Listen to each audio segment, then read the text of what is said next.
Assalamualaikum warahmatullahi wabarakatuh. Perkenalkan, saya Nadia Aiswastika dengan NPM 020424111136. Jadi di sini saya akan menjelaskan PPT saya yang mengenai analisis biaya relevan.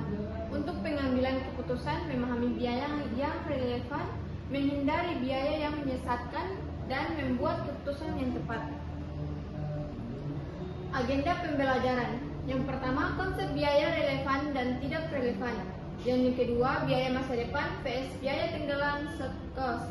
Jenis-jenis keputusan jangka pendek, analisis make or buy.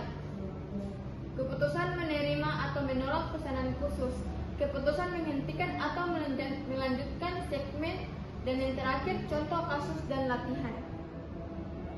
Apa itu biaya relevan? Nah, biaya relevan adalah biaya yang berbeda di antara alternatif keputusan dan akan terjadi di masa depan akibat keputusan yang diambil. Yaitu biaya relevan bersifat masa depan, berbeda antara alternatif, dapat dihindari biaya variabel dan opportunity cost, dan yang tidak relevan, biaya tenggelam atau sunk cost, sama di semua alternatif, tidak dapat dihindari biaya tetap umum, dan yang terakhir biaya historis dan masa lalu atau biaya tenggelam cost, biaya yang sudah terjadi dan tidak dapat dikembalikan. Contoh kasusnya itu seperti PT Maju Jaya telah menginvestasikan 500 juta dalam mesin produksi. Mesin ini terjadi sudah usang. Munculnya penawaran mesin baru seharga 300 juta yang lebih efisien. Apakah 500 juta yang sudah dikeluarkan mempengaruhi keputusan? Jawabnya tidak. 500 juta adalah sunk cost. Fokus hanya pada biaya dan manfaat masa depan yang berbeda antar pilihan. Jenis-jenis keputusan jangka pendek, make or buy. Apakah memproduksi sendiri atau membeli dari pemasok luar? Dan kedua, pesanan khusus. Apakah penerimaan pesanan dengan harga di bawah normal? Dan yang ketiga, menghentikan segmen. Apakah penutup divisi atau produk yang tidak menguntungkan? Dan yang keempat, bauran produk. Produk mana yang diprioritaskan saat sumber daya terbatas? Dan yang terakhir, jual atau proses lanjut. Apakah produk setengah jadi dijual atau diproses lebih lanjut? Keputusan make or buy. Contoh komponen X selama diproduksi sendiri dengan biaya berikut per 1 unit.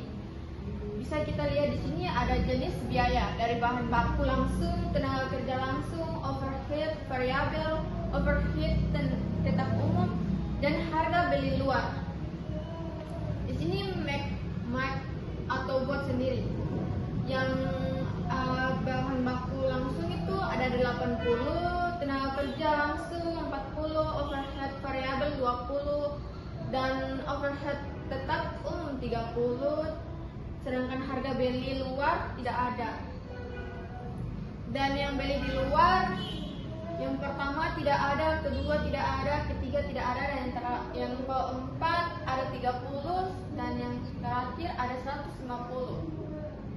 Total biayanya relevan sekitar make atau buat sendiri itu 140, sedangkan beli luar 150.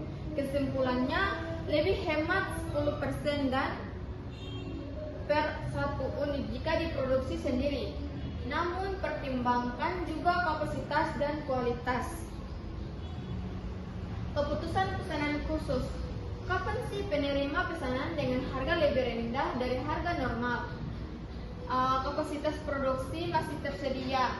Harga pesanan khusus, biaya variabel per unit, dan tidak mengganggu penjualan reguler, tidak melanggar kontrak harga yang ada. Contoh harga normal 200 per unit, biaya variabel 120 per unit, pesanan khusus 150 per unit, dan kontribusi 30 unit. Keputusan menghentikan segmen. Jangan langsung tutup segmen yang merugi, cek biaya tetap yang dapat dihindari.